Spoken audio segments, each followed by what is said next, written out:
தீபாவளியை எதுக்காக நம்ம கொண்டாடுறோம்? பலகாரம் சாப்பிடணும், புது துணி போடணும், பிரியாணி சாப்பிடணும், எல்லாரும் கூடயும் அப்படியே ஃபன்னாக ஜாலியாக இருக்கணும்ல, அதுக்கு தான். அதை கேட்கல, தீபாவளியை எதனால கொண்டாடுறோம்? 2 காரணம் இருக்குது. கிருஷ்ணரோட மனைவி சத்யபாமா நரகாசுரனை வதம் செஞ்ச நாள் இது.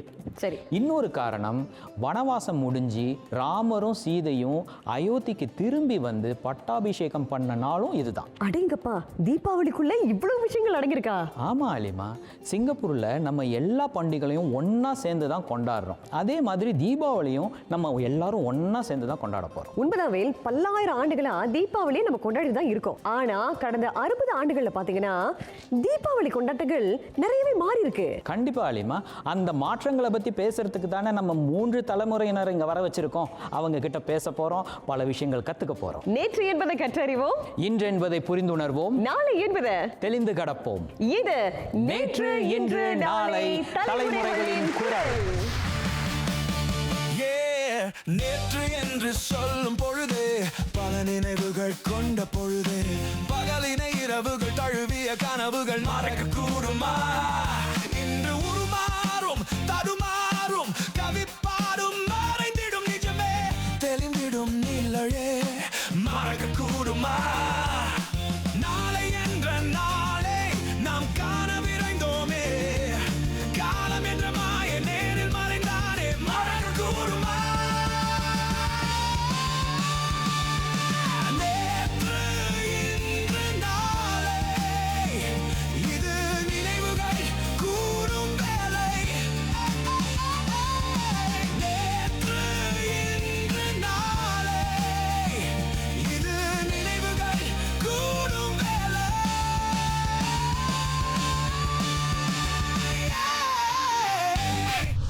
நான் சிரித்தா தீபாவளி. ஹாய், தீபாவளி பத்தி பேசுறதுக்கு 3 தலைமுறையினர் வந்திருக்காங்க. அவங்கள தான் நம்ம சந்திக்க போறோம். வாங்க நேற்றைய தலைமுறையில இருந்து ஆரம்பிக்கலாம். வணக்கம்மா, உங்க பேரு? என் பேர் யோகேஸ்வரி, நான் ஹவுஸ் ஒய்ஃப். என் பேர் செல்வதுரை, துரைன்னு கூப்பிடலாம். என்ன செய்றீங்க? தற்சமயம் நான் வந்து ரிட்டையர் ஆகிட்டேன், வீட்டில் தான் இருக்கேன். சொல்லுங்க. என் பேர் கலைராணி, பகுதி நேரமாக வேலை செய்கிறேன். என்னை ராணின்னு கூப்பிடலாம். இன்றைய தலைமுறையில இருந்து நான் சுமதி நாகராஜன், பாலர் பள்ளி ஆசிரியை. நான் ஸ்ரீதர், ஐடி மென்பொருள் துறையில் வேலை செய்கிறேன். என் பேர் Sudha Ravi, I'm a banker. நன்றி. நாளைய தலைமுறையினர் நீங்க சொல்லுங்க. என் பேர் காட்வின், நான் எஸ்ஐஎம்ல ஸ்டூடெண்டாக இருக்கேன். என் பேர் சனா, நான் வந்து ஒரு பல்கலைக்கழக மாணவி. என் பேர் கவின், நான் சிங்கப்பூரில் ஒரு லைசன்ஸ் டூரிஸ்ட் கைட்டாக பணிபுரிகிறேன். கவின் ஒவ்வொரு வருஷமும் தீபாவளியை கோலாகலமாக கொண்டாடுற ஒருத்தர். ஆனால் இவங்க 2 பேரும் பார்த்தீங்கன்னா நண்பர்களோட சேர்ந்து தீபாவளியை கொண்டாடுறாங்க. நாளை தலைமுறையில் இருக்காங்க. பல்லாயிரம் ஆண்டுகளாக கொண்டாடி வரும் தீபாவளி தலைமுறைக்கேற்ப எப்படி மாறி இருக்கு அப்படிங்கிறத இன்னைக்கு நம்ம பேசி தெரிஞ்சுக்க போகிறோம். கண்டிப்பாக மாறி இருக்கு வேல். கம்பத்து வாழ்க்கையில் இருந்து நவீனமயமான HDB பிளாக்ஸில் இப்போ நம்ம கொண்டாடிக்கிட்டு இருக்கோம். அந்த கம்பத்து வாழ்க்கையை உணர்ந்தவங்க தான் அந்த பக்கம் உட்கார்ந்துருக்காங்க.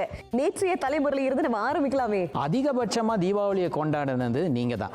இப்ப நீங்க சொல்லுங்க, உங்க காலத்துல தீபாவளி எப்படி இருந்துச்சு? இப்ப நீங்க எங்க இருந்தீங்க? தொப்பாயூர்ல இருந்தீங்க. அது என்ன வந்து அடுக்குமாடி வீடா, கம்பமா? இல்லை, கப்பங்களை ஃப்ளாட் தான். ஸோ அங்கே வந்து தீபாவளி எப்படி இருந்தது? அங்கே வந்து தீபாவளிக்கெல்லாம் அந்த நெய்பர்ஸ்லாம் நம்ம கூப்பிட்டு சாப்பாடு அந்த பலகாரம்லாம் கொடுப்போம்.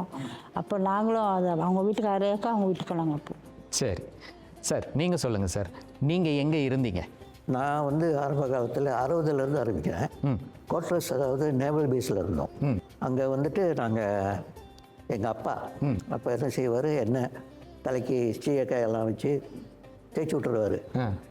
எனக்கு அண்ணனுக்கு எல்லாத்துக்கும் தேய்ச்சி விட்டு, எங்கள் அம்மா அச்சு முறுக்கு என்னென்னமோ பலகாரம் செய்வாங்க, அதிரசம் இதெல்லாம் வச்சு நாங்கள் எல்லாம் சாப்பிடுவோம். சரி, நீங்கள் சொல்லுங்கம்மா, நீங்கள் எங்கே இருந்தீங்க? நாங்களும் குவார்ட்டர்ஸில் தான் இருந்தோம், நெவல் பேஸ் குவார்ட்டர்ஸில் தான் இருந்தோம். அப்போ தீபாவளி கொண்டாடுறதெல்லாம் வந்து இதே மாதிரி தான். காலைல எண்ணெய் தேய்ச்சி குளிக்கிறது, சாமியை கும்பிட்டுட்டு வாங்கி வச்ச புது துணியெல்லாம் உடுத்திக்குவோம். அப்புறம் பலகாரம்லாம் ரெடி பண்ணி அக்கம் பக்கத்து வீட்டுக்காரங்களுக்கெல்லாம் நம்ம சுட்ட பலகாரம்லாம் போய் கொடுப்போம். சரி, இன்றைய தலைமுறையினர் நீங்கள் சொல்லுங்கள், நீங்கள் இப்போ எங்கே இருக்கீங்க? உங்களோட தீபாவளி எப்படி இருக்கும்? நாங்கள் இப்போ வந்து HDB ஹவுஸில் தான் இருக்கோம். இப்போ எப்படின்னா நண்பர்கள் எல்லாம் சேர்ந்து நாங்கள் பெண்கள் எல்லாம் சேர்ந்து பலகாரம் சொல்கிறோம். தீபாவளி அன்னைக்கு வந்து புத்தாடை, பலகாரம், பட்டாசு எல்லாம் இறைவனுக்கு வச்சு படைச்சிட்டு அப்புறம் குழந்தைங்களுக்கு அதை நம்ம வழிமுறையாக சொல்லி கொடுப்போம். நீங்கள் சொல்லுங்கள் சார். எங்கள் ஜென்ரேஷனில் இப்போ பலகாரம் செய்கிறதுன்ற முதல் நாளே பண்ணிடுவாங்க இல்லையா, அதை வந்து காத்துக்கிட்டு இருப்போம். எப்படா சாமி கும்பிடுவாங்க, அப்படியே அந்த பலகாரத்தை எப்படா ருசிக்கலாம். ஏன்னா சாமிக்கு வைக்கணுன்றதுனால ருசிக்க கூட கொடுக்க மாட்டாங்க. அதுதான் ஆர்வம். தீபாவளினாலே அந்த காத்திருப்பு எப்போ வரும் அப்படின்ற ஒரு காத்திருப்புக்காக நாங்கள் காத்துட்ருக்கிறது தான் பக்தியும் தாண்டி உங்க கண்ணெல்லாம் பலகாரத்தில் தான் இருக்கு இல்லைங்களா? சோறு முக்கியம் இல்லையா? சரி, சோறு முக்கியம் குமார் அப்படிங்கிற மாதிரி. நீங்க சொல்லுங்க.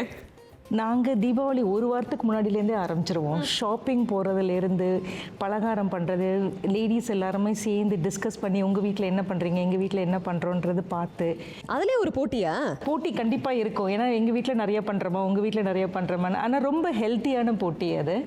அப்புறமா அந்த பலகாரங்களில் வந்து தீபாவளி அன்னைக்கு எக்ஸ்சேஞ்ச் பண்ணிப்போம். ஃபஸ்ட்டு காலையில் எந்திரிச்சு எண்ணெய் வைக்கிறது ஒரு பெரிய சாஸ்திரம். அது கண்டிப்பாக தலையில் எண்ணெய் வச்சுட்டு அப்புறம் சீயக்காய் போட்டு தான் குளிக்கணும். ஷாம்புலாம் யூஸ் பண்ணக்கூடாது அன்னைக்கு. அதான் உங்க முடி இவ்வளோ ஆரோக்கியமா இருக்கா? தேங்க்யூ. நைஸ் கூந்தல். சரி, நாளைய தலைமுறையினருக்கு வருவோம். கவின், எங்கள் வீட்லேயும் ட்ரெடிஷன் அப்படி தான். காலையில் ஏஞ்சி எண்ணெய் தேய்ச்சி சீயக்காய் வச்சு. என்ன தேய்ச்சிப்பீங்களா இல்லை நீங்கள் வந்து சும்மா ஓ யூ அப்படின்னு அந்த மாதிரி ஏதாவது கொஞ்சம் இங்கே ஆனா வைக்கும் போது அதை நீங்க நோ அப்படின்னு சொல்ல மாட்டீங்க. ஆமாம், நோ சொன்னதில்லை. ஆனால் கொஞ்சமாக வைங்கன்னு ரிக்வெஸ்ட் பண்ணுவோம். இப்போ நீங்க சொன்ன எல்லாருமே அந்த ஒரு சமூக உணர்வு உங்களுக்குள்ள இருக்குன்னு தெரியுது. அந்த சமூக உணர்வு, அந்த கம்பத்து கால வாழ்க்கை, அதுல இருந்து ஆரம்பிச்சு இப்ப நவீனமயமான ஒரு உலகத்துல நம்ம இருந்தாலும், ஹெச்டிபியில் நம்ம கொண்டாடினாலும், அந்த கொண்டாட்டத்தை வந்து நம்ம எப்போதுமே கட்டி காக்கணும். அந்த பாரம்பரியத்தை, கலாச்சாரத்தை கட்டி காக்கணும்னு அந்த கொண்டாட்டங்களை வந்து நம்ம இன்னும் தொடர்ந்து பல வழிகளில் செய்கிறோம். ஆனா உங்க காலத்துல இனிப்பாக இருக்கட்டும், பலகாரமாக இருக்கட்டும், இல்லை விளக்குகளாக இருக்கட்டும், அதை பாரம்பரிய முறையில் நீங்கள் செஞ்சீங்க. அகல் விளக்கு, முறுக்கு வீட்டிலே சுடுறது, பலகாரங்களை வீட்டிலே செய்கிறது. இப்போ வந்து அது கொஞ்சம் மாறி இருக்கு, வாங்க ஆரம்பிச்சிட்டோம். ஆமாம், இப்போ வந்து இந்த முறுக்கு இதெல்லாம் கடையில் வாங்கிறோம். பொத்தலாக வச்சுருக்காங்க, போய் வாங்கிட்டு வந்துடுறோம். ஆனால் அந்த டைமில் எங்கள் அம்மா வந்து செய்வாங்க. முறுக்கெல்லாம் செஞ்சு டின்னில், பெரிய டின்னில் போட்டு வச்சுருவாங்க. நீங்கள் எப்போயாவது யோசிச்சிருக்கீங்களாம்மா, ஐயோ தீபாவளி வந்துருச்சுன்னா இவ்வளோ வேலை இருக்க, எங்கள் அம்மா என்னை இதை செய்ய சொல்கிறாங்களே, எங்கள் அப்பா என்னை இதை செய்ய சொல்கிறாங்களே, இந்த முறுக்க புளிய சொல்கிறாங்களே அப்படின்னு யோசிச்சிருக்கீங்களா அந்த காலத்தில்? அந்த காலத்தில் அதெல்லாம் யோசிச்சதில்லை. எப்படா அதெல்லாம் வரும், ஜாலியாக இருப்போம். ஸோ அரிசிலாம் வந்து அப்போ பேக்கெட்டில் வாங்குறது கிடையாது. மில்லில் அரிசி வாங்கி நல்லா காய வச்சுட்டு மில்லில் கொடுத்து தான் அரிசி எடுத்து வருவாங்க. அப்படி தான் முறுக்கு சுடுவாங்க. இன்றைய தலைமுறையினர் நீங்க சொல்லுங்க, வீட்டில் அகல் விளக்கு ஏத்துறீங்களா, முறுக்கு சொந்தமாக சுடுறீங்களா, பலகாரம் புழியிறீங்களா, இல்லை எல்லாமே கேட்டு ஆர்டர்? இல்லை, அகல் விளக்கெல்லாம் ஏற்றுவோம். இப்போ நமக்கு விதவிதமாக கலர் விளக்குகள்லாம் நமக்கு அங்காடிகளில் கிடைக்குதுல்ல, அதை வாங்கி நம்ம வீடை டெக்கரேட் பண்ணுறது தான் இந்த காலத்தில் நம்மளுடைய முக்கியமான வேலையாக இருக்கும். அதனால் அதை அழகாக டெக்கரேட் பண்ணுவோம். அப்புறம் அந்த தோரணங்கள்லாம் வாங்கி, அந்த தீபாவளி டைம்னாவே நம்ம லிட்டில் இந்தியாவில் கேட்கவே வேண்டாம், தோரணங்கள்லாம். முக்கியமாக அந்த முறுக்குக்கு வருவோம். அந்த முறுக்குக்கு மாவு அவங்க போய் மில்லில் அரைப்பாங்க, நீங்கள் அரைப்பீங்களா, வாங்குவீங்களா? இல்லை, மாவு வாங்குவோம், முறுக்கு வாங்க மாட்டோம். நாங்கள் எப்படின்னா டப்பா முறுக்கு வாங்குறது இல்லை, மாவை வாங்கி அந்த ரெடிமேட் மாவு விற்கும், அதை வாங்கி நம்ம அதை முறுக்கு புழிவீங்க? முறுக்கு புளிவோம். அந்த நம்ம குழந்தைகளுக்கு அதை சொல்லி கொடுப்போம். ஏன்னா அடுத்த ஜென்ரேஷனுக்கு அவங்களுக்கு அதை கடத்தணும் இல்லையா. அவங்க வந்து ஆசையாக புளிய ட்ரை பண்ணுவாங்க, நம்ம பிழிஞ்சு நம்ம சுட்டு எடுப்போம். உங்களுக்கு எப்படி? எங்கள் வீட்டில் என்னோட மனைவி செய்வாங்க. அந்த பிழிகிறது கஷ்டமான வேலைன்றனால அதை மட்டும் என்கிட்ட தள்ளிடுவாங்க. அந்த வேலையை மட்டும் நான் செய்வேன். சரி, நீங்கள் சொல்லுங்கள். நாங்கள் ரொம்ப ட்ரெடிஷ்னலாக இன்னும் மில்லில் போய் தான் முறுக்கு மாவெல்லாம் அரைச்சிட்ருக்கோம்.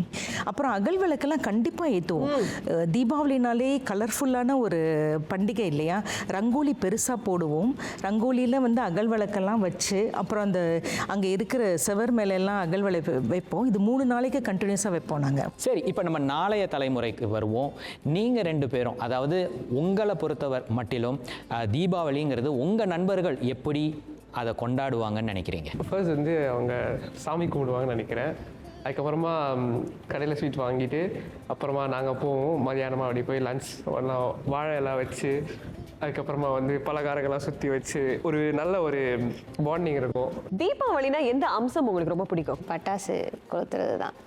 பட்டாசு, மத்தாப்பு, அது எல்லாமே பிடிக்கும். கவின், நீங்கள் சொல்லுங்கள், உங்கள் வீட்டில் எப்படி? இப்போ என்னை பொறுத்த வரைக்கும் நான் சோஷியல் மீடியாவில் போகிறதுனால டிக்டாக் ஷாப், இப்போ இன்ஸ்டாகிராமில் யாராவது சுவையாக வந்து வித்தியாசமாக ஏதாவது ஒன்று விற்பாங்களே, நம்ம குவேத்தாட் மாதிரி நெட்டெல்லா டாட்ஸ் இந்த மாதிரி வித்தியாசமாக அங்கே ஏதாவது பார்த்தா அந்த மாதிரி நான் ஆர்டர் பண்ணுறது உண்டு. அலிமா, இங்கே பார்த்தீங்கன்னா மறுபடியும் எனக்கு ஒரு கிராஃப் தெரியுது. எப்படின்னா, நேற்றைய தலைமுறையில் ஆரம்பித்த அந்த அகல் விளக்கு மறுபடியும் போய் அந்த பக்கம் எல்இடி லைட்ஸில் முடியுது.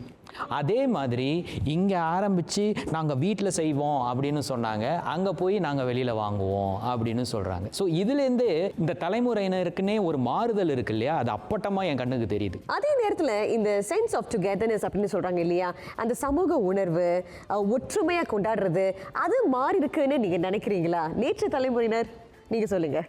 அந்த காலகட்டத்தில் வந்து நாங்கள் எல்லாம் இந்த பலகாரம் இதெல்லாம் வேறு நண்பர்கள் இவங்களுக்கெல்லாம் போய் கொடுப்போம். இப்போ வந்து வேறு மாதிரி ஆயிடுச்சு. வாங்கி பத்திரம் கொண்டு போய் கொடுத்துட்டு வரும். இப்போன்னு நீங்கள் சொன்னீங்களே, இவங்கள தானே கை காட்டுறீங்க. ஆமாம், இப்போ நீங்கள் எல்லாம் வாங்கி கொடுக்குறீங்களா? ஆனால் அவங்க செய்வோங்கிறாங்களா? அங்கே பாருங்க, அவங்க போய் மில்லுலலாம் போய் அரைச்சிட்டு வந்திருக்கிறாங்க, நீங்கள் வந்து வாங்கி கொடுக்குறாங்கன்னு சொல்கிறீங்க. நம்ம வீட்டு தீபாவளி மாதிரி கலந்துரையாடல் கல்லாட்டாக போயிட்டு இருக்கு. ஒரு சிறிய இடைவெளிக்கு பிறகு சந்திப்போம். இது நேற்று இன்று நாளை தலைமுறைகளின் குரல்.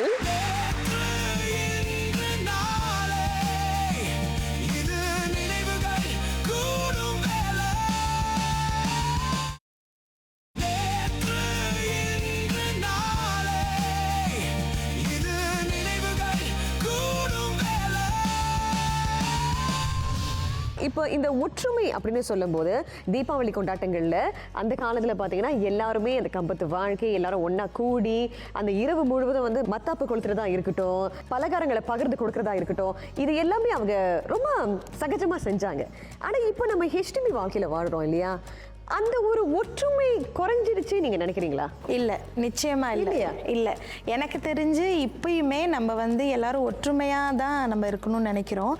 எப்படின்னா, இப்போ நம்ம செஞ்ச பலகாரங்களை நம்ம நண்பர்கள் வீட்டுக்கு, இப்போ அவங்க சொன்ன மாதிரி பிற இவங்க எல்லாருக்குமே நம்ம போய் கொடுத்து அதை வந்து சந்தோஷமாக பகிர்ந்துக்கிறோம். எல்லாரும் சேர்ந்து மத்தாப்பு கொளுத்தி அது வந்து இன்னும் மகிழ்ச்சி ரெட்டிப்பாகுதுன்னு நான் நினைக்கிறேன். உங்கள் வீட்டுக்கு கூப்பிடுவீங்களா? மற்ற சமூகத்தினரை வீட்டுக்கு கூப்பிட்டு சாப்பிட வைப்பீங்களா? கண்டிப்பாக. மதியம் வந்து நம்ம ப்ராப்பராக என்ன ஃபுல் மீல்ஸ் நாங்கள் சைவம் இதுவும் ஃபுல் மீல்ஸ் எல்லாமே, சாம்பார்லேருந்து ரசம், பாயாசம், வடை எல்லாமே செஞ்சு வச்சு ஒவ்வொரு வருஷமும் புது புது உறவினர்கள் அல்லது அந்த நண்பர்கள் அவங்கள கூப்பிட்டு ஏதாவது 2-3 ஃபேமிலி கூப்பிட்டு செலிப்ரேட் பண்ணிவிட்டு அவங்களோட சாயந்தரம் வரைக்கும் இருக்க வச்சு பட்டாசெல்லாம் அவங்க கூடவே மத்தாப்பு இதெல்லாமே கொளுத்தி விளையாண்டுட்டு அதுக்கப்புறம் தான் அவங்க வீட்டுக்கு போவாங்க. மத்தாப்பு, பலகாரங்கள், இனிப்பு வகைகள், இதை பற்றிலாம் நம்ம பேசியிருக்கோம். ஆனால் முக்கியமான ஒரு அம்சத்துக்குள்ளே நம்ம இன்னும் போகலை. ஷாப்பிங். புதிய ஆடைகள், புதிய உடைகளை வந்து ஒவ்வொரு தீபாவளியிலும் நம்ம அணிவோம் இல்லையா? அதுக்கு சிங்கப்பூரில் நிறைய கடைகள் இப்போ இருக்கு, நிறைய பஜார்ஸ் இப்போ இருக்கு. உங்க காலத்தில் இந்த பஜார்ஸ் எப்படி இருந்துச்சு? எப்படிப்பட்ட ஆடைகள் வந்து ட்ரெண்டியாக இருந்துச்சு?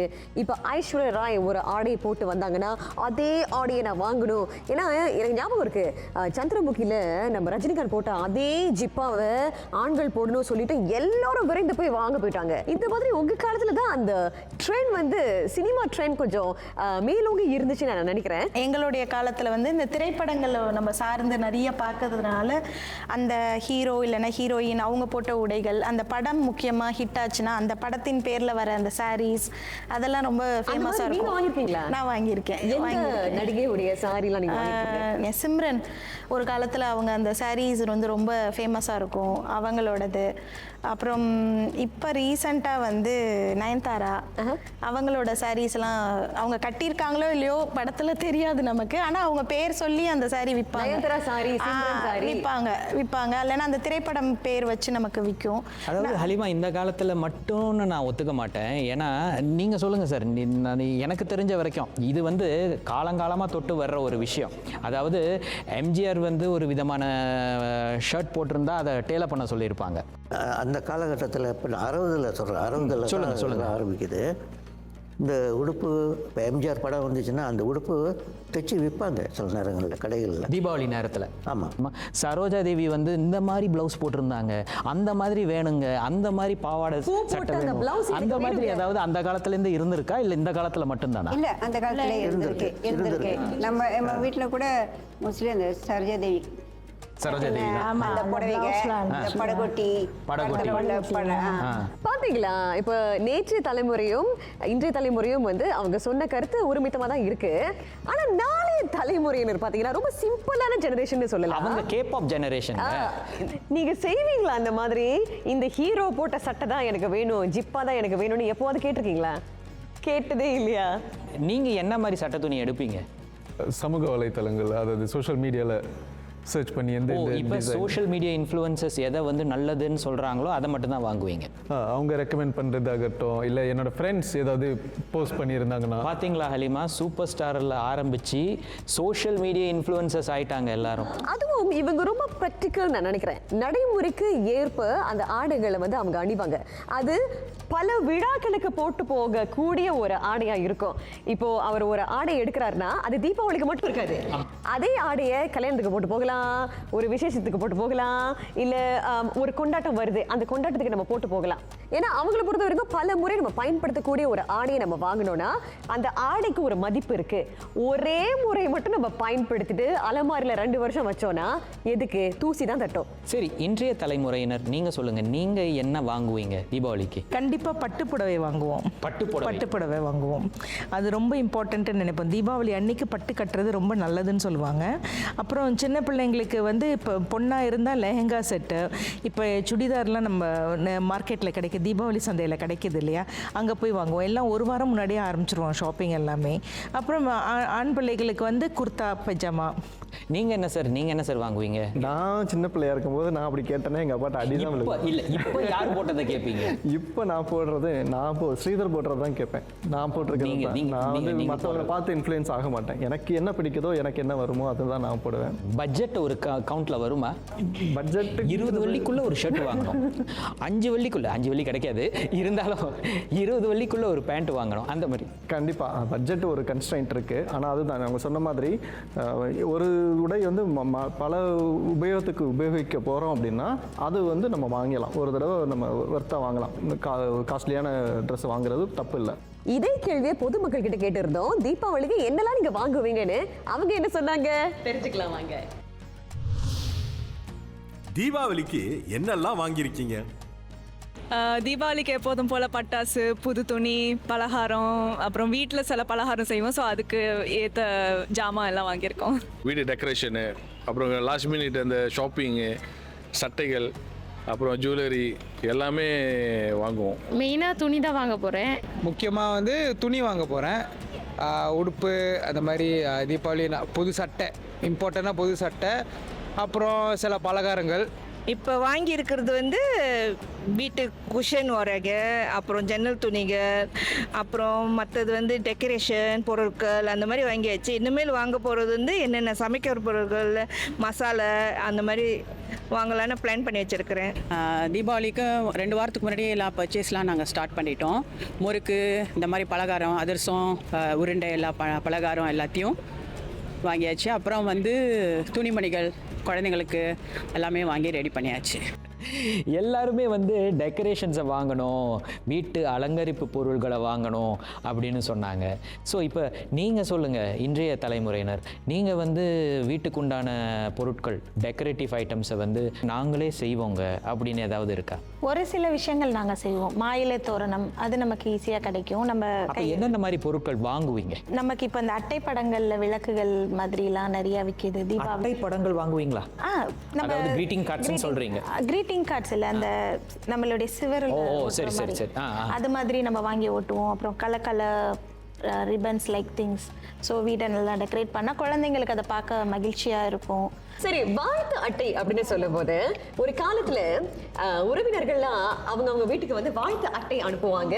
அதுக்கு நம்ம எதிர்பார்த்து காத்துட்டு இருப்போம். நேற்றைய தலைமுறையில் அந்த வாழ்த்து அட்டைன்னு ஒன்று இருந்துச்சா? இருந்தது. அப்போ வந்து அந்த வாழ்த்து கார்டு வந்து கடையிலே விற்பாங்க. அப்போ அதெல்லாம் நாங்கள் வாங்கி கொண்டு வந்து எல்லாம் எழுதி சொந்தமாக நண்பர்களுக்கோ சொந்தக்காரங்களுக்கோ அனுப்பி விடுவோம். அது மட்டும் இல்லாம சுவர்ல வந்து ஒரு டெக்கரேஷன் மாதிரி அவங்க செய்வாங்க. அதுவே ஒரு டெக்கரேஷன் செய்வாங்க. அவங்களுக்கு வந்த கார்ட்ஸை டிஸ்ப்ளே பண்ற மாதிரி யார் எத்தனை பேர் எனக்கு அனுப்பியிருக்கா பாரு அப்படின்ட்டு ஒரு 50 கார்டு 20 கார்டு இப்போ நீங்க போய் வாங்கணும்னு நினைச்சா தேட வேண்டியது இருக்கு. ஆமா. நீங்க இங்க இருக்கிறவங்க எத்தனை பேர் வந்து கார்ட்ஸ் அனுப்புறீங்க? வாட்ஸ்அப்ல தான் எல்லாமே அனுப்பிச்சிக்கிறோம்.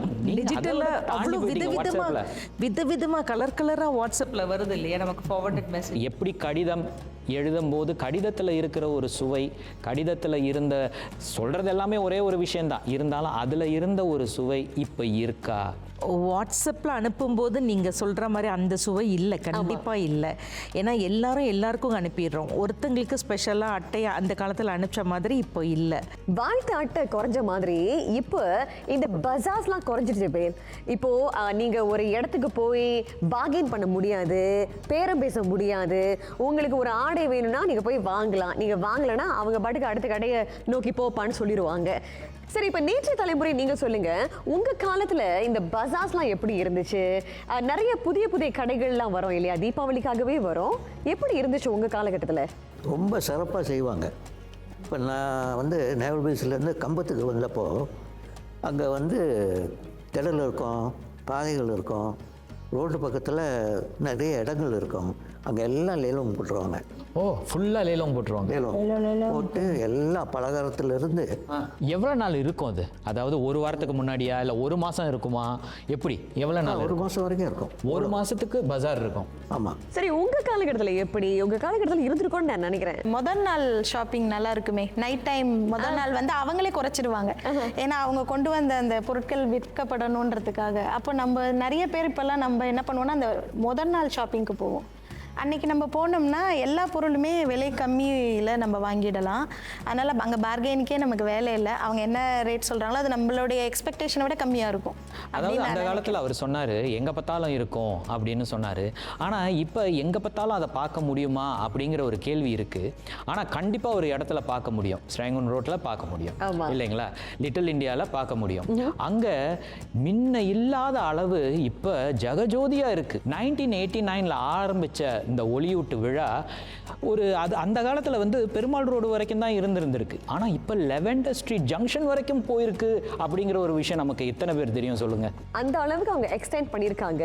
அது மட்டும் இல்லாமல் தீபாவளி ஒளியூட்டு விழா அப்படின்னு சொல்லும்போது இந்த வருஷம் 64 நாட்களுக்கு இந்த தீபாவளி ஒளியூட்டு இருக்க போகுது. 64? ஆமா, 64 days. நீங்க இந்த தீபாவளி லைட் அப், தீபாவளி ஒளியூட்டு உங்க டைமை விட நீங்க ஒரு மாசம் சொன்னீங்க. இங்க பாருங்க, இங்க 2 மாசம் நடக்குது. ஆமா. இவங்க சொன்னாங்க இல்லையா, நாங்க வந்து எல்லாருக்கும் தெரியணும், எங்க வீட்டை நாங்க வந்து எல்லாருக்கும் தெரியற மாதிரி நாங்க இங்க ஒரு ரோடையே வந்து பிளாக் பண்ணி நாங்க லைட் போட்டு வச்சிருக்கோம். 2 மாசத்துக்கு ஆன் பண்ணி வச்சிருக்கோம். அங்க நிச்சயமா சொல்லியே ஆகணும், ஒரு இன கொண்டாட்டமா இருந்த தீபாவளி இப்ப சமூக கொண்டாட்டமா மாறிடுச்சு நம்ம சொல்லலாம். சரி, இப்ப ஸ்ரேங்கன் ரோட் அப்படின்னு சொல்லும்போது வேல், அந்த ஸ்ரேங்கன் ரோட்ல நிறைய முக்கியமான வர்த்தகங்கள் இருக்கின்றன, நிறைய முக்கியமான பொறுப்புகள்ல பல பேரும் இருக்காங்க. சிங்கப்பூர்ல பல தீபாவளி கொண்டாட்டங்களுக்கு இவர் ஒரு முக்கிய பங்கு வகிக்கிறாரு, முக்கிய பொறுப்புலையும் இவர் இருக்காரு. லிட்டில் இந்தியாவில் புது அணுகுமுறைகளையும் அம்சங்களையும் அவர் அறிமுகப்படுத்திக்கிட்டு வராரு. தீபாவளிக்கு புதுசா என்ன வந்திருக்கு அப்படிங்கிறத பகிர்ந்துக்கவும் நம்ம கூட பேச போறாரு. தீபாவளியை மேலும் ஒளியிட்ட இன்றைக்கு லிட்டில் இந்தியா வர்த்தகர்களின் மறுபடிமை சங்கத்தின் தலைவர் திரு ரகுநாத் சிவா நம்மோடு இணைகிறாரு. வணக்கம் சார். வணக்கம் அலிமா. இவ்வளவு நேரம் 3 தலைமுறையினர் அவங்களுடைய தீபாவளி கொண்டாட்டங்களை பத்தி பேசியிருந்தாங்க. என்ன நினைக்கிறீங்க?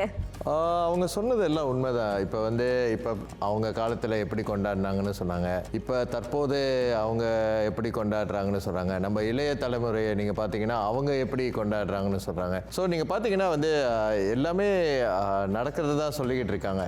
ஆனால் அதை எப்படி நம்ம எல்லாம் ஒன்று சேர்ந்து அதை கொண்டாடுறோன்னு தான் பொறுத்து இருக்குது. எப்படி 3 தலைமுறையினர் அவங்க கொண்டாடுறாங்க, அதில் நிறைய வித்தியாசங்கள் இருக்குதோ அதே போல் ஸ்ரேங்கன் ரோட்லேயும் 1989 ஆண்டுல இருந்து இப்போ வரைக்கும் நிறைய வித்தியாசங்கள், தீபாவளி கொண்டாட்டங்கள்னு சொல்லும் போதே நிறையவே மாறி இருக்கு. அந்த மாற்றத்தை பற்றி சொல்லுங்களேன். நீங்கள் பார்த்தீங்கன்னா அந்த காலத்தில் 1989 ஆரம்பித்த போது தீபாவளி லைட்டாக ரொம்ப பரபரப்பாக இல்லை. இப்போ எப்படி இருக்கோ அந்த மாதிரி இல்லை. இப்போ போன வருடம் நம்ம லிட்டில் இந்தியாவில் உலகத்திலே 19th கூலஸ்ட் ப்ரீசிங்னு ஒரு அவார்டு எடுத்திருக்கோம். ஸோ இது ரொம்ப பெருமையான ஒரு விஷயம். ஸோ நீங்கள் பார்த்தீங்கன்னா இந்த வருடம் வந்து கோலாகலமாக நம்ம கொண்டாடினோம். செப்டம்பர் 6ஆம் தேதி நம்ம லைட் அப் செஞ்சோம். ஸ்ரேங்கன் சாலை ஃபுல்லாக சாத்தி நம்ம அதிபர் வந்து விளக்குகளை ஒளியூட்டினார். ஸோ அந்த மாதிரி நம்ம வருடம் வந்து ஏதாச்சும் ஒரு புது முயற்சி எடுத்து தீபாவளிக்காக எல்லாரையும் கூப்பிட்டு கொண்டாடுறோம்.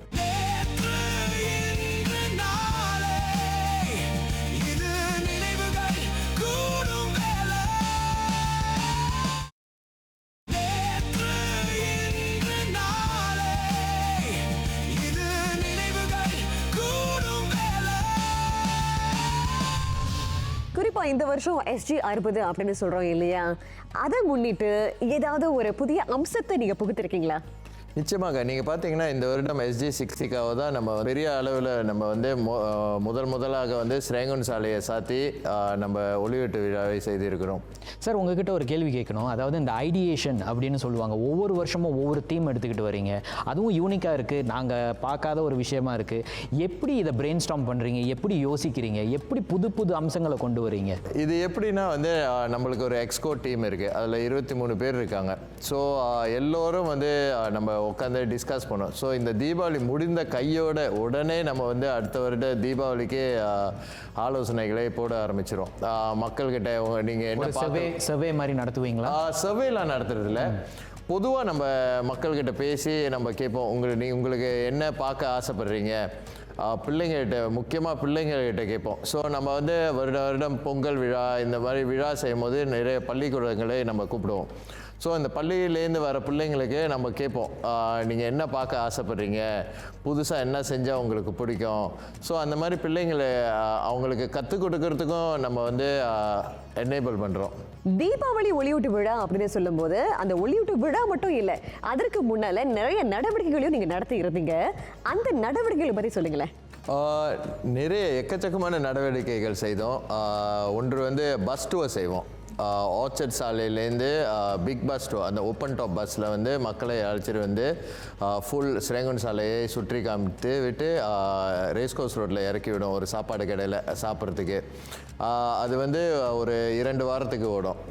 அதை தவிர்த்து வந்து நம்ம சமையல் குறிப்பு, பிள்ளைங்களுக்கு கலரிங் கான்டெஸ்ட், அந்த மாதிரின்னு நிறைய நிகழ்ச்சிகள் நம்ம ஏற்பாடு செஞ்சுக்கிட்டே இருக்கோம். சரி, இப்போ தீபாவளி அப்படின்னு சொல்லும்போது அதில் நிறைய அம்சங்கள் இருக்குதுல்ல, அதில் உங்களுக்கு பிடிச்ச ஒரு அம்சம் என்ன? எனக்கு பிடிச்ச ஒரு அம்சம்னா தீபாவளியை ஒற்றி வந்து மற்றவங்க வீட்டுக்கு போய் எல்லாரையும் பார்க்குறது. ஏன்னா நம்ம எல்லாரும் வந்து ரொம்ப பிஸியாக இருக்கோம்.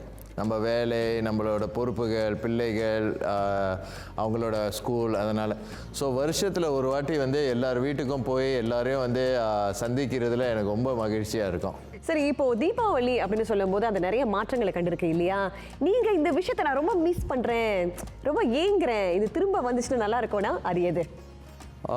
நீங்கள் பார்த்தீங்கன்னா அந்த காலத்தில் அவங்க சொன்ன மாதிரி வந்து வீட்டில் வந்து எல்லாரும் வந்து உட்காந்து முறுக்கு செய்வாங்க. ஸோ என் பாட்டி இருந்தப்போ ஒரு முறுக்கு செய்வாங்க, சீப்பு முறுக்குன்னு. அது ரொம்ப கடினமான முறுக்கு, ஆனால் ரொம்ப வேகமாக முடிஞ்சிடும், ஏன்னா சின்னதாக இருக்கும். ஸோ அப்போயே நம்மளாம் அடி வாங்குவோம் வந்து செய்யும் போது நம்ம சாப்பிட்டுக்கிட்டே இருப்போம். ஸோ அந்த நேரம் வந்து குடும்பத்தினர் அனைவர்களும், அந்த பெண்கள் எல்லாரும் வந்து ஒரு சனிக்கிழமை ஞாயிற்றுக்கிழமை எல்லாரும் உட்காந்து செஞ்சுக்கிட்டு இருப்பாங்க. ஸோ அதை நான் ரொம்ப மிஸ் பண்ணுறேன், அந்த கெட் டுகெதர்லாம். ரொம்ப அழகாக சொல்லியிருந்தீங்க. அதுதான் அந்த குடும்ப உணர்வு, அந்த உறவினர்கள் உணர்வு நமக்கு கொடுக்கும். சரி, நீங்கள் சொல்லுங்கள், மறக்க முடியாத ஒரு தீபாவளினா அதை இந்த வருஷம் தான் நான் சொல்லுவேன், ஏன்னா இதெல்லாம் நான் நடந்துருந்துச்சு அப்படின்னா எதை சொல்வீங்க? பகிர்ந்து கொள்ளுங்கம்மா. மறக்க முடியாதுல போன வருஷம் வந்து என்னோட பேரன் பிறந்தான் எனக்கு, அதுதான் வெரி முதல் வருஷம் மொதல் பேர பிள்ளை. ஆமாம், அதனால மறக்க முடியாத தீபாவளி கொண்டாட்டம். ஆமாம், ரொம்ப சந்தோஷமாக இருந்தோம். உங்களுக்கு அங்கே என்னோட வந்து 1970 நாங்கள் வந்து கம்பத்துக்கு வந்துட்டோம். கம்பத்துக்கு வந்து தான் இந்த பட்டாசு வெடிக்கிறதெல்லாம் ஆரம்பிச்சது. ஏன்னா ஆரம்ப காலத்தில் கோட்டர் சொல்லுக்கு வெடிக்க முடியாது பட்டாசு, அது ஒரு தடை போட்டுட்டாங்க. அதனால் அது ரொம்ப சந்தோஷமாக நாங்கள் கம்பத்துக்கு வந்தோன்னே அது மறக்க முடியாத ஒரு தீபாவளியாக கொண்டாடணும். உங்களுக்கு 2004 தலை தீபாவளினால அதை மறக்க முடியாது. ஆமாம், நம்ம வந்து அது முதல்ல அப்போ மருமகளாக இருப்போம் இல்லையா, முதல்ல தீபாவளின்றனால நமக்கு உபசரிப்பு நிறையா இருக்கும். சரி, உங்களுக்கு எனக்கு 2012 தீபாவளி சொல்லுவேன். ஏன் அப்படின்னா என்னுடைய பொண்ணு முதல்ல தீபாவளி வந்து பட்டாசு இதெல்லாமே பார்க்குறாங்க. அவங்களோட கொடுத்த முக பாவனைகள் இருக்கு இல்லைங்க, அது இன்னும் என் கண்ணு முன்னாடியே இருக்குது. அந்த முதல்ல அந்த வெளிச்சத்தை பார்க்கும்போது, அந்த கம்பி மத்தாப்பு இதெல்லாம் விடும்போது, அவங்களும் கையை பிடிச்சு விடும்போது அது அவங்களுக்கு ஏற்பட்ட புன்னகை, அது வந்து எனக்கு கண்ணு முன்னாடியே இருக்கு. அவங்க சந்தோஷம் எனக்கு ரொம்ப மகிழ்ச்சியை கொடுத்தது. ரொம்ப அழகாக சொன்னீங்க. நீங்கள்? எனக்கு வந்து 2010 வந்த தீபாவளி எனக்கு ரொம்ப மறக்க முடியாத தீபாவளி. ஏன்னா என்னுடைய ஃப்ரெண்ட்ஸ் வேறு நாடுகள்லேருந்து வந்திருந்தாங்க, கனடாலேருந்து, அமெரிக்காலேருந்து, இந்தியாவிலேருந்து. அவங்களுக்கு சிங்கப்பூரில் எப்படி தீபாவளி கொண்டாடுறோம் அப்படின்றத என்னால் காமிக்க முடிஞ்சது. நிறைய ஷோ ஆஃப் பண்ணேன். ஆக்சுவலாக நான் லிட்டில் இந்தியாவில் இருக்கிற ஒலிவுட் அந்த லைட்ஸ் வந்து அவங்க ரொம்ப என்ஜாய் பண்ணாங்க. சரி, எனக்கு வந்து மறக்க முடியாத தீபாவளி அப்படின்னா வந்து 2023 ஏன் அப்படின்னா அந்த காலகட்டத்தில் வந்து நான் நிறையா படிப்பில் வந்து ரொம்ப கான்சன்ட்ரேட் பண்ணிவிட்டு ரொம்ப பிஸியாக இருந்த ஒரு டைம் பீரியடில் தான் தீபாவளி வந்துச்சு. அப்போ வந்து இன்டர்ன்ஷிப் போகிறதுக்கு ஒரு வாரத்துக்கு முன்னால் தான் தீபாவளி வந்தது கரெக்டாக. ஸோ அப்போ வந்து என்னோட தோழி ஒருத்தி வந்து கூப்பிட்டு வந்து தீபாவளி அன்றைக்கி வீட்டுக்கு வா அப்படின்னு கூப்பிட்டுருந்தாங்க. அப்போ போகும்போது அவங்க வீட்டில் வந்து வாழை இலையில் வந்து எனக்கு விருந்து வச்சாங்க. அது வந்து எனக்கு வந்து ஒரு புது அனுபவமாக இருந்துச்சு. ஏன்னா இதுக்கு முன்னால் தீபாவளிக்கு நண்பர்கள் வீட்டுக்கு போயிருக்கேன், ஆனால் தட்டில் தான் எப்போதுமே சாப்பிடுவாங்க, எல்லாமே நடக்கும். ஆனால் அவங்க வீட்டில் வந்து பாரம்பரியமாக வாழை இலையில் தான் எவ்ரி இயர் தீபாவளியில் சாப்பிடுவாங்களாம். அதனால மொதல் தடவையா நான் அதை போய் உணரும் போது அது வந்து ரொம்ப ஒரு நல்ல அனுபவம். வாழை இலையில சாப்பிடுறீங்களா? இல்ல வாழை இலையில சாப்பிட்டுருக்கேன். தீபாவளிக்கு போய் நான் சாப்பிட்டது இல்லை. வாழை இலையில சாப்பிட்டது அதான் முதல் தடவை. சோ அதை மறக்கவே மாட்டேன். அன்னைக்கு தான் பல வருடங்களுக்கு கழிச்சு நான் மறுபடியும் மத்தாப்பு சுத்தினதும் கூட. அதனால எனக்கு சின்ன வயசு ஞாபகங்களும் வந்தது. அதனால அந்த வருட தீபாவளி வந்து எனக்குமே நானுமே உண்மையாலே தீபாவளி கொண்டாடின மாதிரி இருந்துச்சு. எனக்குமே அது ரொம்ப நல்ல அனுபவமா இருந்தது. நல்லது. நீங்க சொல்லுங்க கவின். எனக்கு வந்து ஒரு 2006 நான் பிரைமரி 6 படிக்கிறப்ப, ஏன்னா அதுதான் முதல் முறையாக நாங்கள் ஃபேமிலியாக வந்து மலேசியாவில் இருக்கிற ரிலேட்டிவ்ஸ் வீட்டுக்கு போயிட்டு தீபாவளி கொண்டாடினோம். ஸோ அப்போ தான் வாழ்க்கையில் முறையாக தீபாவளிக்கு பட்டாசு, மத்தாப்பு, வான வேடிக்கை இதெல்லாம் பிஎஸ்எல்இ முடிஞ்ச நாள் இல்லை தீபாவளி நிம்மதியா பிஎஸ்எல்இ முடிஞ்சிருச்சு, நான் இப்போ தீபாவளி கொண்டாடலாம் அப்படிங்கிறதுக்காக இல்லை. நீங்கள் வந்து மலேசியா போனனால, செலிப்ரேட் பண்ணனால, புதுசாக சில விஷயங்கள் செஞ்சதுனால உங்களுக்கு பிடிச்சிருந்துச்சு. ஆமாம், ஏன்னா சிங்கப்பூரில் அது வரைக்கும் மத்தாப்பு, இந்த மாதிரி விசிலிங் மத்தாப்பு, இந்த மாதிரி வித்தியாசமான திங்ஸ் பார்த்து மலேசியா போயிட்டோன்னே கொஞ்சம் அதிகமாக பட்டாஸ் ப்ளஸ் வான வேடிக்கை இதெல்லாம் இருந்தனால அது ரொம்ப ஒரு வித்தியாசமான அனுபவமாக இருந்துச்சு. சார் நீங்கள் சொல்லுங்கள் சார், உங்களுக்கு மறக்க முடியாத தீபாவளி அப்படின்னா எந்த வருடம்? மறக்க முடியாத தீபாவளினா 2019. அப்போ தான் வந்து நம்ம குடும்பத்தில் எல்லோரும் இருந்தார். என் தந்தையாரும் இருந்தார், என் பாட்டியும் இருந்தார், என் தாத்தாவும் இருந்தார். ஸோ அந்த வருடம் தான் எல்லோரும் ஒன்றா இருந்தோம். இப்போ அவங்க 3 பேரும் இல்லை. ஸோ அதனால் எனக்கு ரொம்ப மெமரபிள் தீபாவளினா 2019 தீபாவளி தான். நன்றி சார்.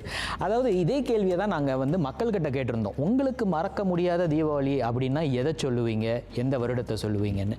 அவங்க என்ன சொல்கிறாங்கன்னு பார்த்துட்டு வருவோம். எந்த வருஷம் தீபாவளி உங்களுக்கு மறக்க முடியாத தீபாவளி? ஏன்? கோவிட் முடிஞ்ச வருஷம் வந்து தீபாவளி வந்து கொண்டாடினோம். 2 வருஷம் கொண்டாடாமல் இருந்தனால அந்த தீபாவளியை சிறப்பாக கொண்டாடினோம். தீபாவளினா ஒரு 10 வருஷம் முன்னாடியே தேட்டர் பிஸ்னஸ் பண்ணப்போ நம்மளுக்கு தீபாவளிலாம் கிடையாது. எப்போ படம் ரிலீஸோ அதான் தீபாவளி நம்மளுக்கு. லாஸ்ட் இயர் உள்ள தீபாவளி தான் என்னால் மறக்க முடியாத தீபாவளி. ஏன்னா அதில் வந்துட்டு நான் என் அக்கா கூட என்னோடய ஃபேவரட் சிஸ்டர் கூட நான் செலிப்ரேட் பண்ணேன். ஸோ அதனால் அது வந்து மறக்கவே முடியாத ஒரு தீபாவளி. போன வருஷம் தான் எனக்கு தலை தீபாவளி மனைவியோட. ஒரு தீபாவளி வந்து 2018 என்னோட ஸ்கூல் ஃப்ரெண்ட்ஸ் எல்லாரையும் வீட்டில் கூப்பிட்டு ஒரு 30 பேர் வந்திருந்தாங்க. ஸோ அது நல்லா ரொம்ப கோலாகலமாக நடந்துச்சு. என் லைஃப்பில் பார்க்க போனால் என் சன் மொத பிறந்து அவரோட செலிப்ரேட் பண்ண தீபாவளி தான் பெஸ்ட்டாக நான் நினைக்கிறேன். எல்லாருமே அவங்களுக்கு மறக்க முடியாத தீபாவளி எந்த வருஷமா இருந்துச்சு அப்படி சொல்லியிருந்தாங்க. ஆனால் எந்த காலகட்டத்தில் சிறந்த தீபாவளியாக இருந்துச்சு, எந்த காலகட்டம் த பெஸ்ட் தீபாவளின்னு நீங்கள் நினைக்கிறீங்க? பாருங்களுக்கு. என்னை பொறுத்த வரைக்கும் 1970 எங்கள் அப்பா அம்மாலாம் இருந்தாங்க. அவங்கக்கிட்ட போய் ஆசீர்வாதம் வாங்கி அதுக்கப்புறம் எங்கள் வேலையெல்லாம் நாங்கள் ஆரம்பிப்போம். அதுதான் மறக்க முடியாத ஒரு தீபாவளி. இப்போ மாறி போச்சு எல்லாம். இப்போ பிள்ளைங்கள்லாம் வந்தோன்னா வேறு மாதிரி ஆகி போச்சு. அதனால் அந்த டைமில் உள்ள தீபாவளி மறக்க முடியாத நீங்கள் சொல்லுங்கம்மா. ஒரு என்னோட பிறந்த வருஷம் 65 வருஷம் அதுதான் நாங்களாம் ஒன்றா இருந்து தீபாவளி கொண்டாடணும். அதுக்கு பிறகு நாங்கள் ஏன்னா எங்கள் அப்பா தவறின பிறகு நாங்கள் செட் பண்ணோம். 60களில் தான் உங்களுக்கு சிறப்பான தீபாவளி கொண்டாட்டம்னு சொல்கிறீங்க. நீங்கம்மா, நீங்கள் சொல்லுங்கள். நம்மளும் வந்து ஒரு 70, 75 அந்த சமயத்தில் எங்கள் தாத்தா பாட்டி குழு தாத்தா எல்லாரும் இருந்தாங்க. அப்போ அண்ணன் தம்பிகளோட ஃபேமிலியாக இருந்தோம். அப்போ தீபாவளிலாம் கொஞ்சம் ரொம்ப கொண்டாட்டமாக இருந்துச்சு. மத்தப்பு கொளுத்தி அது எனக்கு மறக்க முடியாது. 60கள் தலைமுறை சொல்கிறீங்க. ஆமாம். இன்றைய தலைமுறை எங்களுக்கு எங்கள் தலைமுறை தானே பிடிக்கும். நாங்கள் 2000க்கு அப்புறம் தான் சிறப்பாக இருந்துச்சுன்னு சொல்லலாம். ஏன்னா அவங்க சொல்கிற மாதிரியே தான் நம்ம பெற்றோரும் நம்ம கூட இருந்திருப்பாங்க. நம்ம கணவர் பிள்ளைகள் எல்லாரும் இருக்கும் பொழுது நம்ம ஒரு தீபாவளி கொண்டாடுவோம்ல, அந்த காலகட்டம் தான் ரொம்ப மகிழ்ச்சியான தீபாவளியாக இருக்கும். இப்போல்லாம் ரொம்ப ஃபாஸ்ட்டாக இருக்குது தீபாவளி. தீபாவளின்றதே ஒரு நாளில் முடிகிற செலிப்ரேஷனாக இருக்குது. அப்போல்லாம் நம்ம காத்திருப்போம், நம்ம எப்போ புத்தாடை வாங்குவோம் அப்படின்னு காத்திருந்து அந்த பெற்றோர் வாங்கி கொடுத்து அது ஒரு மகிழ்ச்சியான தீபாவளி. நீங்க சொல்லுங்க. எனக்கு 90களில் நல்லா பிடிச்சிருது. ஏன்னா நான் சின்ன குழந்தைய இருந்தப்போ அவங்க சொன்ன மாதிரி அப்போ எல்லாம் ரெடிமேடுன்றதெல்லாம் அவ்வளோ இல்லை. ஒரு புத்தாடைனா தீபாவளிக்கும் பிறந்த நாளுக்கு மட்டும்தான் வாங்கி தருவாங்க அப்பா அம்மா. அந்த 2 ஆடைகள் தான் நம்ம உடுத்துவோம் வருஷம் முழுவதும், புது ஆடைகள் தான். அந்த புது ஆடையும் தீபாவளி அன்னைக்கு நமக்கு வருமா வராதான்னு காத்திருப்போம். அந்த டெய்லர்ஸ் எல்லாம் அவ்வளோ டிமாண்டாக இருப்பாங்க. இப்போ எல்லாம் நினைக்கும் போதெல்லாம் நினைச்சப்போ புது ட்ரெஸ் வாங்குறோம். அதனால அந்த ஈடுபாடு ஒரு கியூரியாசிட்டின்றது இல்லாமல் போயிடுச்சு. பதற்றத்தோட ஒரு பண்டிகை உங்களுக்கு இருந்திருக்கு. ஆமாம். உங்களுக்கு என்னை பொறுத்த வரைக்கும் இந்த தலைமுறை தீபாவளி தான் ரொம்ப சந்தோஷமான தீபாவளி நான் நினைக்கிறேன்.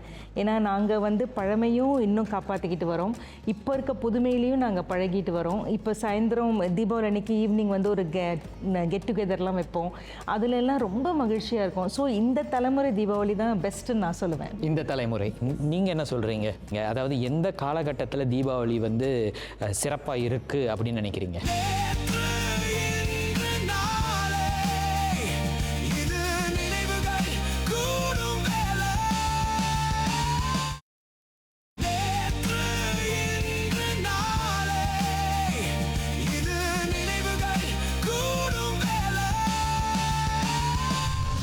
நீங்கள் என்னன்னு சொல்கிறீங்க? அதாவது எந்த காலகட்டத்தில் தீபாவளி சிறப்பாக இருக்குது அப்படின்னு நினைக்கிறீங்க? கண்டிப்பாக இந்த காலகட்டம் தான். ஏன்னா கொஞ்சம் நம்ம அட்வான்ஸ்டாகவும் இருக்கும். அவங்க சொன்ன மாதிரி கொஞ்சம் நம்ம பழமையும் நம்ம கொண்டு வரோம் இந்த தீபாவளியில்.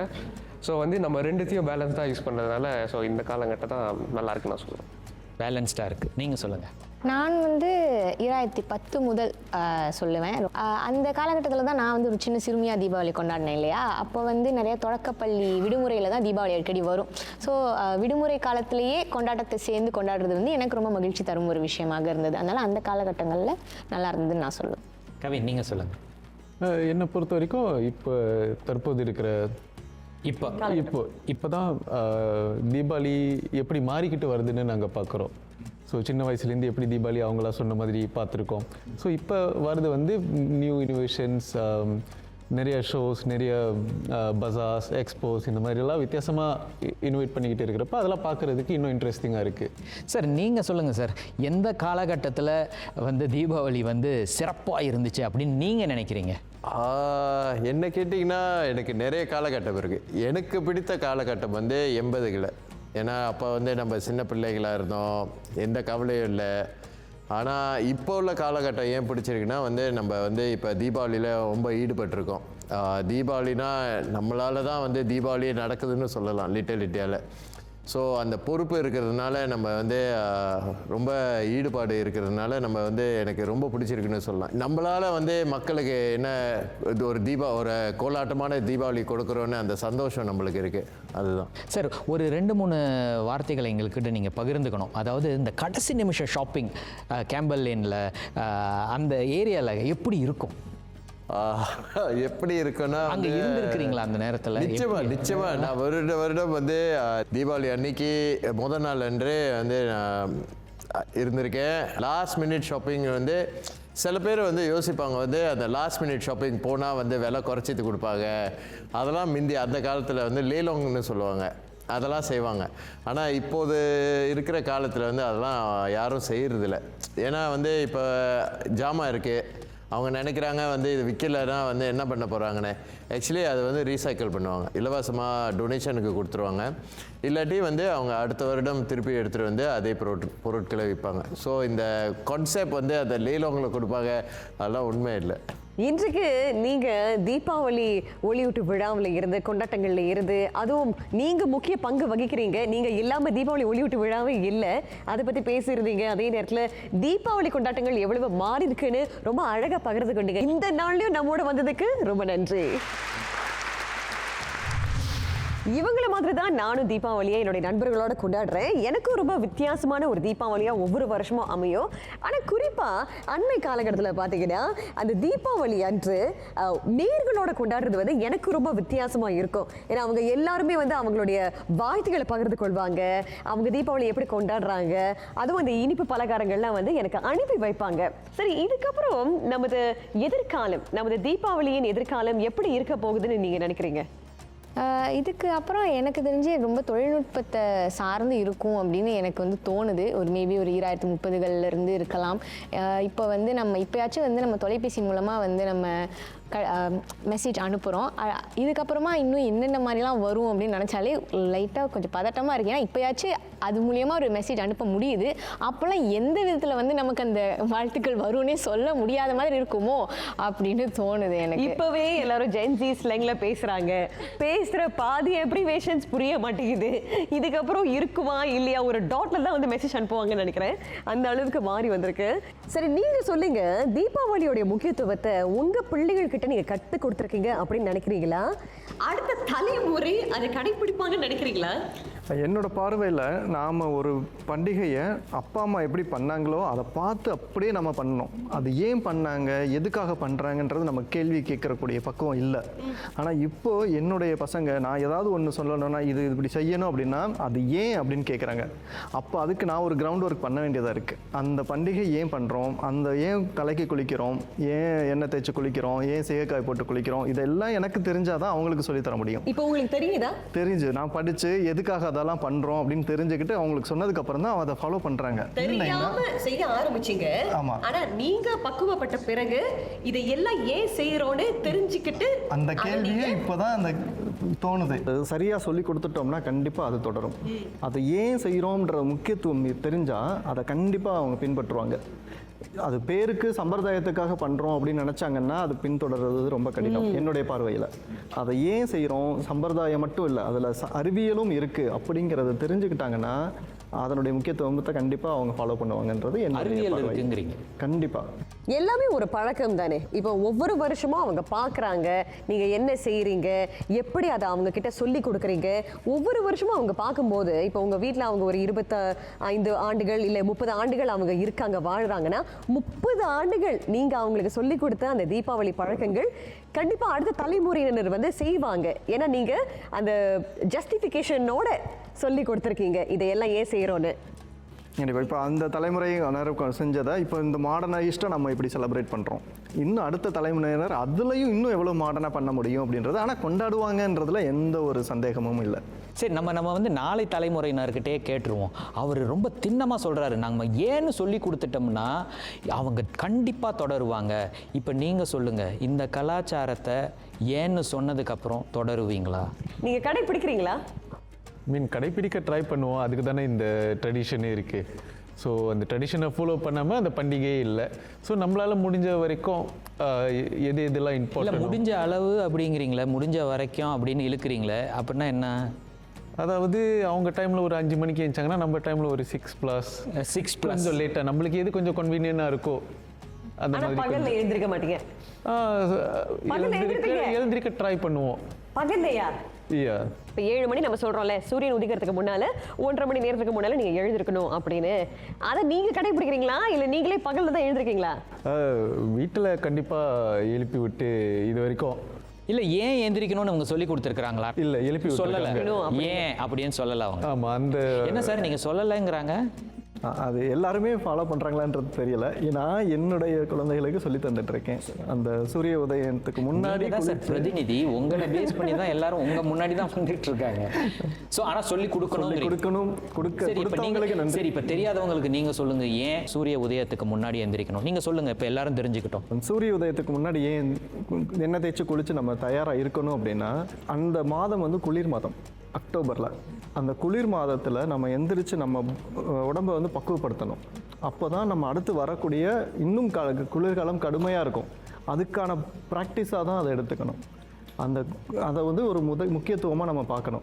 அந்த குளிர்காலத்தில் நம்ம சீக்கிரமாக நம்ம பாடி டியூனப் ஆகணும், அடாப்ட் ஆகணும் அப்படிங்கிற ஒரு அறிவியல் இருக்குன்னு நீங்க சொல்றீங்க. பல்லாயிரம் ஆண்டுகளா நம்ம தீபாவளியை கொண்டாடிட்டு தான் இருக்கோம். ஆனா இந்த 60 ஆண்டுகள்ல நிறைய மாற்றங்களை கண்டிருக்கு. குறிப்பா சிங்கப்பூர்ல நிறைய மாற்றங்கள் இருக்கு. ஆனா தீபாவளியோட கொண்டாட்டத்தோடைய மகத்துவத்தை நம்ம என்னைக்கோ இழந்தது இல்லை. அதுதான் உண்மை. தலைமுறைக்கு தலைமுறை இது மாறுதல் இருந்துகிட்டே தான் இருக்கும். ஆனால் அந்த உன்னதத்தை அது இழந்துராது, எப்பயுமே தொடருங்கிறத நம்ம நம்புவோம். நேற்று என்பதை கற்றறிவோம், இன்று என்பதை புரிந்துணர்வோம், நாளை என்பதை தெளிந்து கடப்போம். இது நேற்று இன்று நாளை தலைமுறைகளின் குரல்.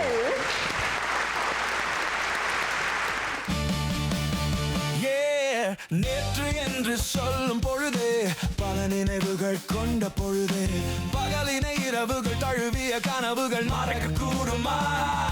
இன்று உருமாறும் தடுமாறும் கவிப்பாடும் மறைந்திடும் நிஜமே தெளிந்திடும் நிழலே.